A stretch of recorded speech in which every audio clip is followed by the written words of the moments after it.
Those who find their basis primarily in the mind tend to believe that their intellectual understanding of something represents something real and definitive, and that their knowing means they know something. This is, however, not quite accurate. For instance, one can read books and know about a particular activity or process, but nevertheless be unable to fully comprehend all the subtlety or complexity that only becomes clear through experience and inner review. There is also the famous statement that reading about swimming does not mean one can swim when one enters the water. Yoga is not dependent on an intellectual understanding of the processes or steps along the way. It is a matter of inner experiential understanding that may not correspond to the mental formations that develop as one studies books or hears lectures on the subject.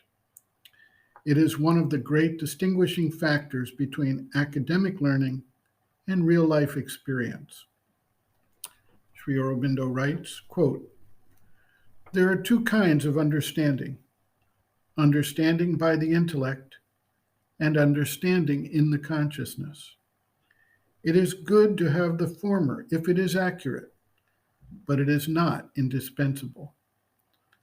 Understanding by the consciousness comes if there is faith and openness, though it may come only gradually and through steps of experience.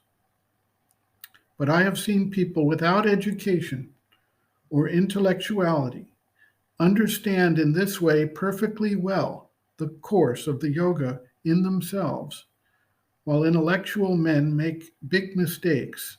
For instance, take a neutral mental quietude for the spiritual peace and refuse to come out of it in order to go farther."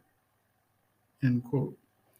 Reference, Sri Aurobindo, Integral Yoga, Sri Aurobindo's Teaching and Method of Practice, Chapter 12, Other Aspects of Sri Aurobindo's Teaching and Method of Practice, Mental Development, Reading and Study, pages 361 to 365.